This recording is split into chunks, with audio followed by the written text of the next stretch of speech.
belum pernah ada yang membahas di arkeologi Indonesia nih, maupun arkeologi secara general nih di Asia Tenggara, itu belum ada yang membahas tentang komunitas Yahudi yang bercongkol di Asia Tenggara gitu. Mulai abad 17 akhir itu mereka sudah mulai mengisi tempat-tempat di bandar-bandar, kota-kota pelabuhan. Jadi apa? Kalau untuk di Indonesia sendiri, cagar yang dikatakan cagar budaya Yahudi ini sekarang yang masuk kategori cagar budaya Yahudi dari material culture-nya itu ya sisanya makam sama komplek makam. Komplek makam dan orang Yahudi di Indonesia ini ya layaknya orang Indonesia yang lain, cuman mereka tetap nasionalis. Buktinya mereka ada yang PNS, ada yang kerja di BUMN gitu. Halo semuanya, kembali lagi di Bawah Payung. Hari ini kita telah kedatangan tamu yang merupakan alumni dari sarjana dan juga master di Arkeologi Universitas Indonesia. Perkenalkan, kita ada Abang Muhammad Faisal Khoir. Selamat datang, Bang. Ya, apa kabar? Baik. Sebelum kita berlanjut lebih jauh, kita kenalan dulu nih dengan Bang Faisal Khoir. Bang Faisal Khoir merupakan lulusan S1 dan S2 di bidang ilmu arkeologi Universitas Indonesia.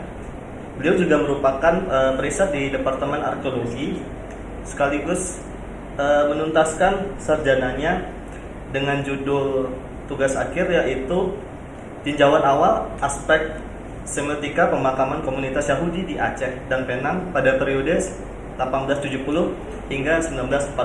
Betul, Bang? Tuh, skripsi. Untuk skripsi. Dan juga kalau boleh tahu nih, Bang, awalnya Abang itu milih arkeologi kenapa? Apakah ada alasan tertentu atau memang suka di bidang arkeologi atau gimana? Oh, untuk secara general arkeologi sendiri saya pilih kenapa saya masuk jurusan arkeologi. Pertama itu karena terinfluence sama film Indiana Jones. Itu pada umumnya anak arkeologi kan suka terinfluence oleh film Indiana Jones atau gara-gara nonton National Geographic atau History Channel kayak gitu. Kedua, saya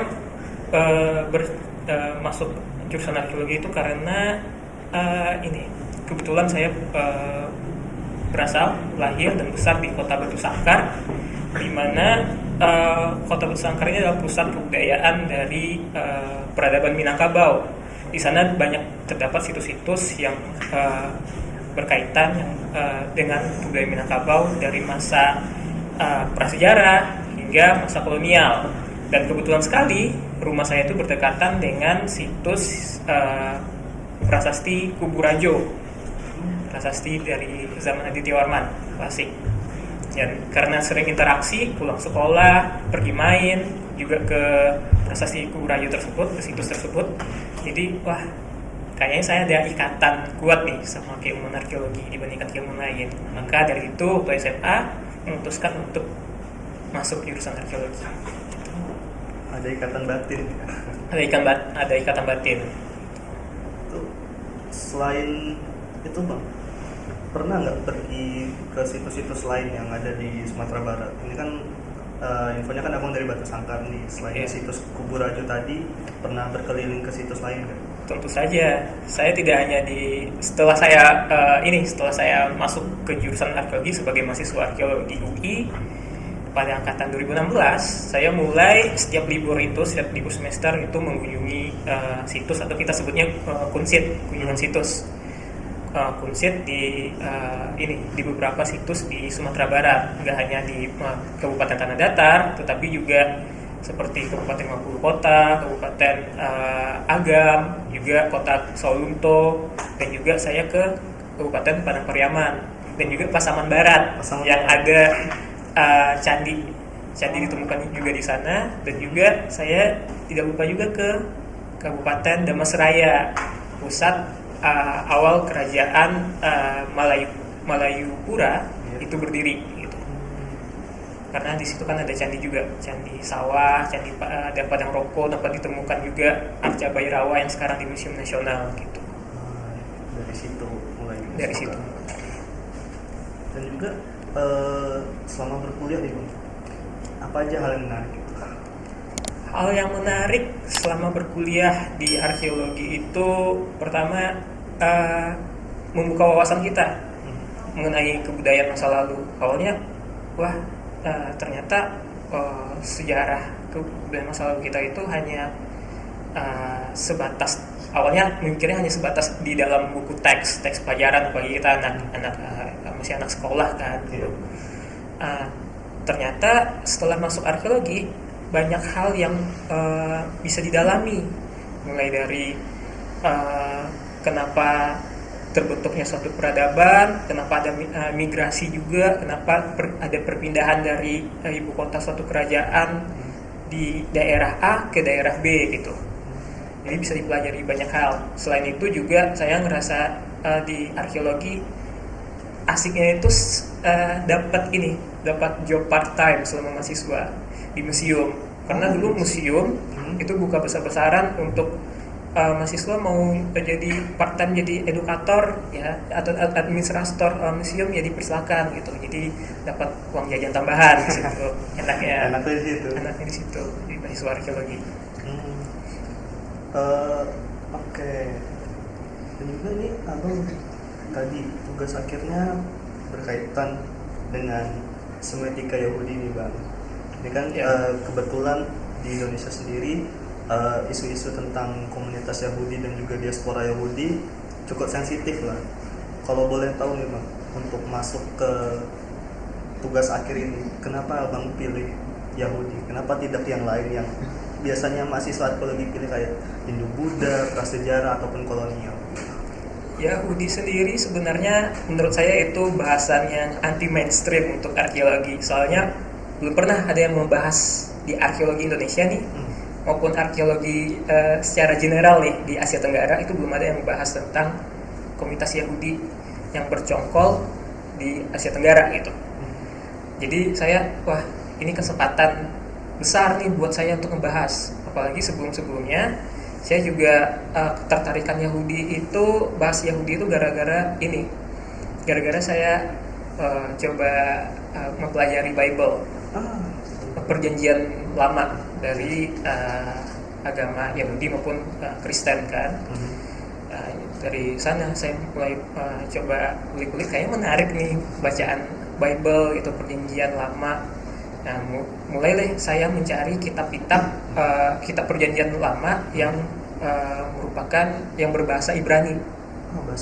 Bahasa aslinya bahasa Ibrani. Jadi mulai mempelajari bahasa Ibrani itu ketika saya semester 2 udah mulai mencoba belajar bahasa Ibrani dan perjanjian lama Bible.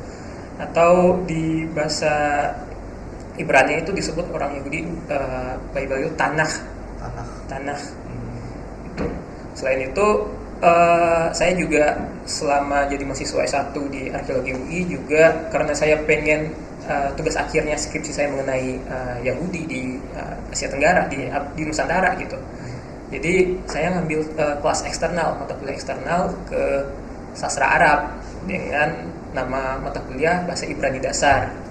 Itu diampu oleh nama dosennya Bu Wiwin. Bu Wiwin ini kebetulan juga banyak riset tentang linguistik Ibrani, linguistik Ibrani. Kebetulan waktu itu beliau juga menempuh pendidikan di Australia.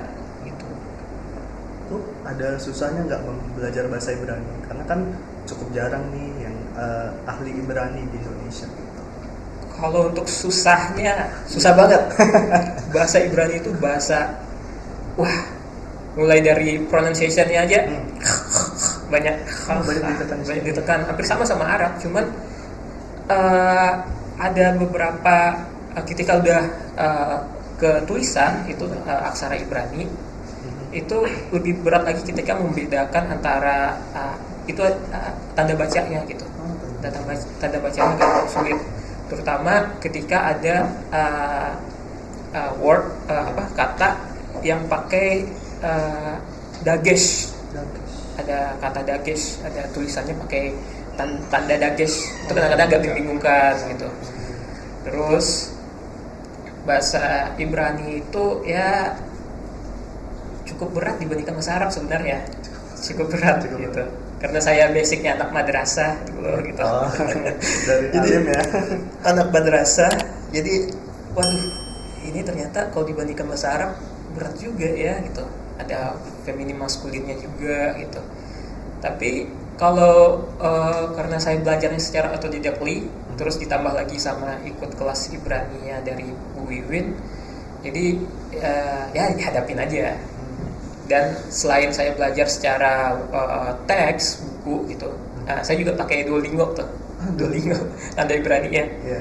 Terus saya juga banyak belajar bahasa Ibrani itu melalui dengar musiknya, musik popnya.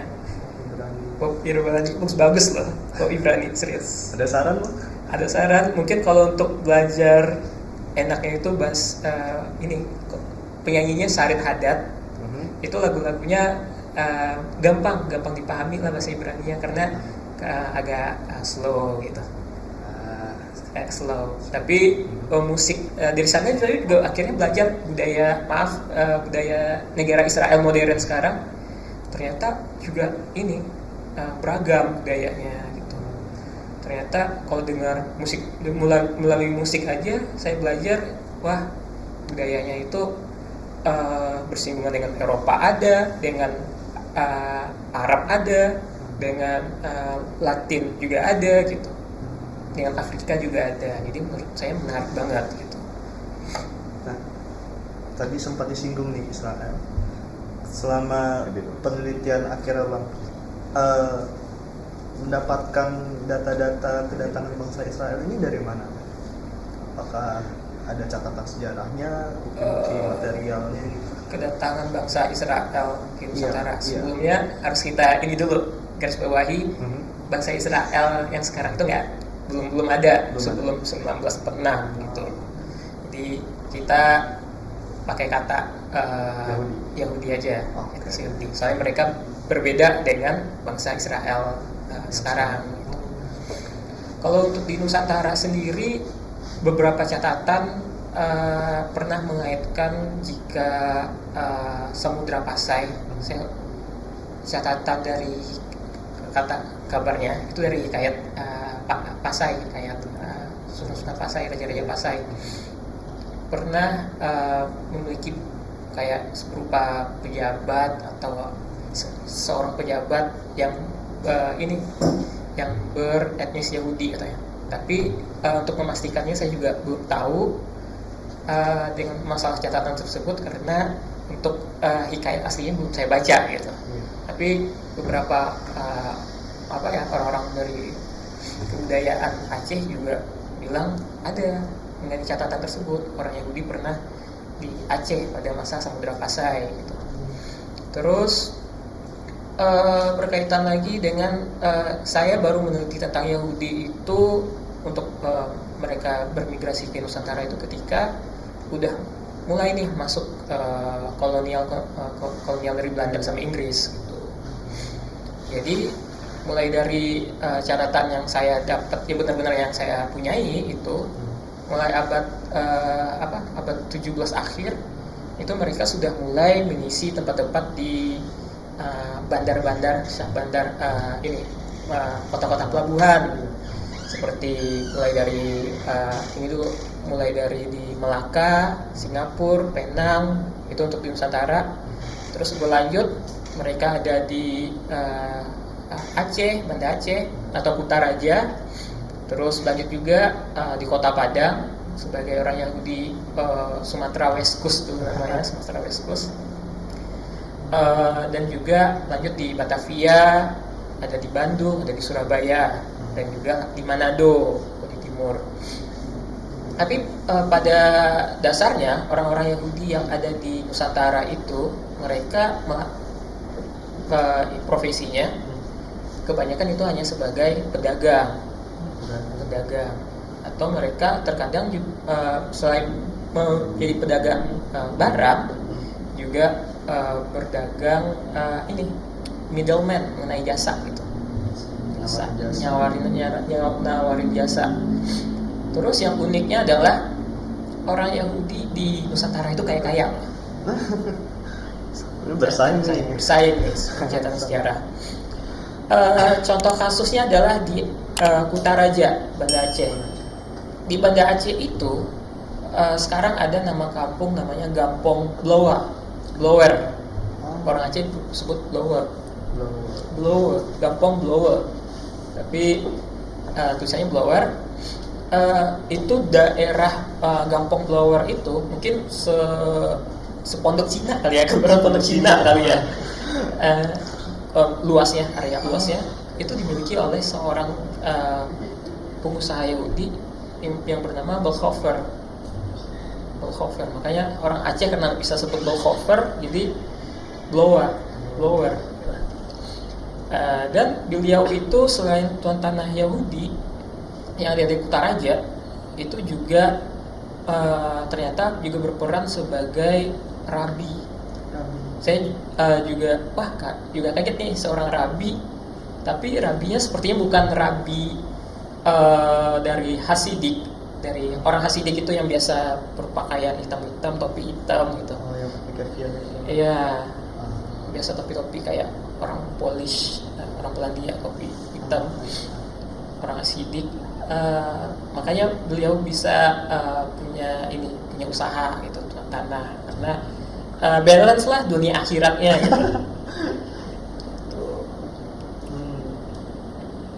Selain itu kalau di Aceh itu juga ada orang Yahudi yang sebagai ahli atau dia sebagai insinyur tram di Kutaraja, ya tram kayak kereta gitu di Kutaraja. Jadi cukup menarik mengenai orang Yahudi di Aceh sendiri. Sedangkan kalau di Sumatera West Coast, Padang nih ceritanya. Daerah sendiri ya, Bang? Daerah sendiri. Beberapa catatan menunjukkan kalau mereka lebih banyak bekerja di sektor perdagangan juga. Terus juga untuk tuan tanah sendiri saya nggak dapat data, tapi mereka karena Padang itu merupakan loji dari gudang-gudangnya Belanda, mereka juga ambil andil di sana gitu, loji. Terus mungkin beberapa mungkin kalau misalnya kajian tentang Freemason itu juga ada beberapa yang di Padang. Itu Belandanya mereka bawanya atas nama pemerintah, VOC atau perusahaan swasta? Awalnya kalau ada yang dibawa atas VOC, biasanya kalau VOC itu mereka selain berdagang juga jadi bankir. Kemungkinan besar si Tuan Balhofer yang di Kutaraja itu juga seorang bankir, tapi catatan lebih lanjutnya tidak ditemukan ya gitu. Tapi cukup menarik, soalnya kenapa dia bisa memiliki tanah seluas areanya lebih seluas area kelurahan Pondok Cina atau lebih luas pada UI lah gitu. Luas daripada UI. Gitu. Bahasa UI, Bang, bahasa masyarakat, berarti ada dong pemakamannya gitu. Selama Bang meneliti itu nemu nggak makam-makam orang-orang Yahudi dalam satu komplek terkhusus atau mencar-mencar makamnya? Ya, pada prinsipnya material culture Yahudi di Nusantara itu ada yang sekarang tersisa yaitu makam, yang kedua itu sinagoga, ketiga itu ya berupa sebenarnya juga nggak ada, cuman sisa makam sama sinagoga. Untuk sinagoga sendiri awalnya yang tua ya, sinagoga yang tua di Surabaya sekarang udah hancur. Ya, sisa jadi hotel. Ya, diganti jadi hotel maksudnya.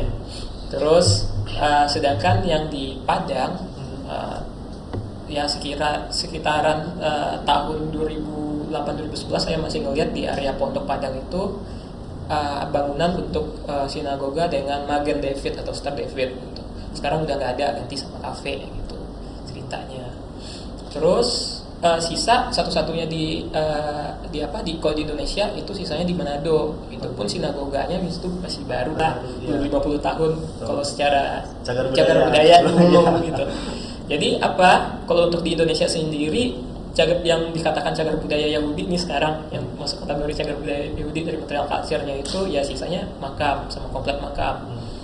Komplek makam sendiri di Indonesia itu ada di Kerkhoff Pucuk, Banda Aceh, itu ada area atau komplek blok yang khusus untuk orang Yahudi. Saya nyebutnya sebagai blok J atau blok Jordan dalam bahasa Belanda. Saya kasih nama tuh. Sebelumnya belum ada yang kasih nama blok Jordan. Terus juga ditemukan di Petamburan, Jakarta, TPU Petamburan untuk makam Yahudi. Ditemukan juga di Surabaya, Kembang Kuning sama Peneleh di Surabaya. Terus juga pastinya ditemukan di Manado, yang di Tondano, yang dekat sinagoga Yahudi di Tondano sekarang. Di situ juga ada beberapa makam Yahudi gitu. Tapi makam Yahudinya itu ya setelah kemerdekaan RI gitu. Dan baru-baru ini teman saya juga mengonfirmasi kalau ada makam Yahudi juga nih di Semarang. Nah, iya, nanti mau saya lihat mungkin awal tahun. Tugas baru lagi nih. Tugas baru. Semarang. Perihal makam Yahudi nih, Bang. Pasti ada tanda-tanda khusus. Kayak makam Islam itu kan ada namanya, ada tahun kematiannya gitu. Kalau di makam Yahudi ada tanda kayak itu nggak? Pertama untuk tanda di kompleks sendiri dulu. Iya. Di kompleks orang Yahudi itu mereka hanya mau dimakamkan sesama Yahudi. Khusus ya? Khusus. Beda pada Islam sama Kristen kan kadang-kadang kan dicampur doang. Iya. Gitu. Kalau orang Yahudi maunya sesama mereka. Biar apa? Istilah biar halal gitu. Biar halal sih. Di situ emang ada nama ajarannya halakah di Yahudi, halakah ajaran-ajaran Yahudi. Jadi ada mensyaratkan orang Yahudi dimakamkan di bersebelahannya harus sama orang Yahudi juga gitu. Dan untuk menentukan makam Yahudi yang mana gitu, makam Yahudi seperti apa, ya dicari dulu ininya berdasarkan tulisan aksaranya dulu. Kalau aksara Ibrani udah fix dia orang Yahudi. Kalau misalnya tidak ada aksara Ibrani, dilihat dulu apakah ada Magen David Star, ya seperti bendera Israel sekarang. Berarti itu adalah makam orang Yahudi gitu. Terus untuk orientasi makamnya sendiri, kalau Islam orientasinya kan utara, selatan, terus mayitnya menghadap ke arah Mekah, kiblat gitu kan. Sedangkan kalau Yahudi, kalau ini ya kasus di Nusantara, terutama di Aceh sama Penang, itu hampir sama Islam. Hampir sama. Cuman di Aceh itu uniknya adalah sebenarnya mereka harusnya sama Islam, karena menghadap ke Yerusalem kan juga ke arah barat laut gitu. Tetapi dalam kasus di Aceh itu makamnya itu malahan misalnya itu kayak ini loh, kepalanya ke arah Yerusalem, terus badannya kakinya ya berkata barat laut sama tenggara gitu. Jadi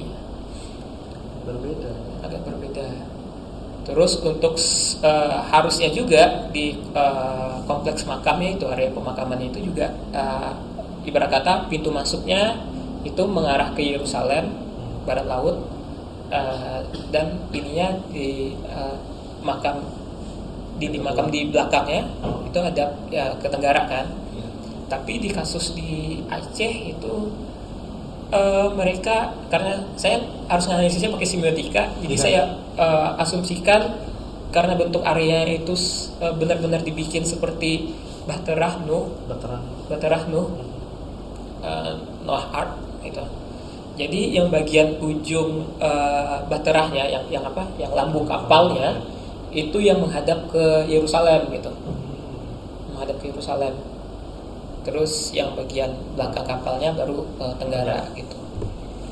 Agak unik sih kalau untuk kasus di Banda Aceh. Berbeda pada Penang. Kalau Penang emang benar-benar sesuai dengan halakah Yahudi. Petamburan benar-benar sesuai halakah Yahudi, maupun beberapa makam nih lebih sesuai halakah Yahudi. Tapi yang kasus di Kerkhof Pucut Banda Aceh itu agak unik gitu. Itu komunitas Yahudi yang tadi yang udah terdahulu, yang dibawa Belanda, yang dibawa VOC itu kan udah meninggal. Dan untuk yang sekarang, apakah masih ada di Indonesia, tetap eksis atau bagaimana Bang? Beberapa orang Yahudi yang saya temuin yang masih ada di Indonesia gitu, masih eksis. Kebanyakan mereka yang sebenarnya kan basically orang Yahudi itu keturunan Eropa gitu, yang ada di Indonesia. Setelah kemerdekaan ada masa bersiap kan, jadi orang keturunan Eropa ini atau orang Eropa harus keluar dari Indonesia kan. Jadi kebetulan juga ada nih nama negara baru gitu, nama negara yang mencaplok tanah Kanaan gitu. Namanya Medina Israel modern lah gitu, State of Israel. Nah, jadi mereka daripada mengisi di balik ke Belanda atau ke Eropa lainnya, beberapa juga kecenderungannya untuk aliyah balik, maksudnya balik kampung ke tanah sucinya gitu, Yerusalem, tanah Israel, tanah Kanaan. Terus yang sisa ya mulai berbaur dengan orang Indonesia. Tapi untuk agama Yahudi sendiri ya mereka underground, diam-diam. Untuk kebanyakan ada yang di KTP-nya itu Islam, ada yang Kristen, ada Katolik gitu. Tergantung di mana mereka hidup. Kalau mayoritasnya Islam, mereka KTP-nya Islam. Kalau mayoritasnya Protestan, berarti mereka KTP-nya Protestan gitu. Seperti itu. Dan orang Yahudi di Indonesia ini ya layaknya orang Indonesia yang lain, cuman mereka tetap nasionalis. Buktinya mereka ada yang PNS, ada yang kerja di BUMN gitu. Mereka tetap menganggap ya saya orang Indonesia, yang bedakan saya sama kamu cuma agama doang gitu. Mereka tetap menganggap Yahudi ya udah Yahudi gitu. Dan agama Yahudi kan meskipun mikro minority di Indonesia itu kan juga dilindungi oleh undang-undang gitu. Meskipun bukan agama resmi seperti 6 agama resmi yang diakui kan. Itu kamu kenal komunitas itu gimana caranya Bang? Ada koneksi khusus atau gimana dikenalin sama seseorang? Lebih dikenalin sih. Dikenalin seseorang, terutama ya Bu Yuwin yang dosen sastra Arab itu kan beliau banyak ikut kegiatan-kegiatan dengan orang komunitas Yahudi dan juga sering bahas-bahas tentang perjanjian lama juga. Jadi ketika beliau bahas tentang Alkitab, ternyata juga ada orang Yahudi di situ bahas Alkitab, maupun itu kajian dari Kristen. Dan dikenalin sama Bu Wiwin. Dan juga beberapa sekarang kan udah mulai terbuka nih beberapa orang Yahudi seperti Rabi yang di Tondano gitu. Juga ada beberapa mungkin Bang Ezra gitu. Ezra Abraham. Ezra Abraham. Itu kan juga sering naik ke podcast gitu. Ya kenalnya beliau dari ini juga sih, dari mulai dari akun Instagramnya sinagoga di Tondano deh gitu. Ya, jadi saya kontak, saya ini ada penelitian, ini enaknya gimana, ada ini enggak, sebelum saya penelitian tentang makam Yahudi ada acuan halakah enggak, ada buku tentang halakah. Jadi saya bertanya sama mereka gitu. Mereka welcome banget. Welcome, tapi tertutup dari publik, underground gitu kegiatan. Kalau 2 orang itu sepertinya udah enggak terbuka. Tapi kalau misalnya beberapa orang lain, lainnya gitu, yang terutama di Jakarta itu udah memang tertutup. Mereka misalnya Sukkot, perayaan Yahudi kayak apa ya? Kayak Paskah ya kali ya? Bukan Paskah Yahudi, Pesak ya, Sukkot, pokoknya ibadah gitu. Ibadah Sukkot, perayaan hari besar juga di Yahudi. Mereka tuh Sukkotnya malahan di ini bangun apa sih namanya, tempat tenda-tendaan itu kan hari panen, maksudnya tuh hari panen Yahudi gitu kan, malahan di rooftop gedung gitu di Jakarta ada gitu. Itu selama ngomong penelitian nih, Mereka sempat bercerita nggak ada konflik dengan masyarakat mayoritas, mungkin ada yang beberapa kurang menerima, ada yang mengusir gitu. Untuk pertama penelitian arkeologi dulu nih. Oke. Untuk si makam sama nisan. Itu seringkali saya untuk di Aceh itu mayoritas kan Islam. Karena ada beberapa oknum, nggak tahu nih, nggak ada CCTV-nya juga gitu. Ada sekitar ada 3 makam di Perkop Pucet itu, makam Yahudi itu dihancurin, patah. Padahal itu makamnya bagus banget tuh, marmer, makam seorang gadis berusia 5 tahun gitu ya, hancur, patah. Terus ada penghilangan, ada vandalisme pakai ini pen, ya mencoret makam, ya semprot, ya ada yang coret bintang Daudnya kayak X. Jadi pas saya penelitian di Aceh, saya bersihin lagi tuh, biar bagus fotonya sekalian.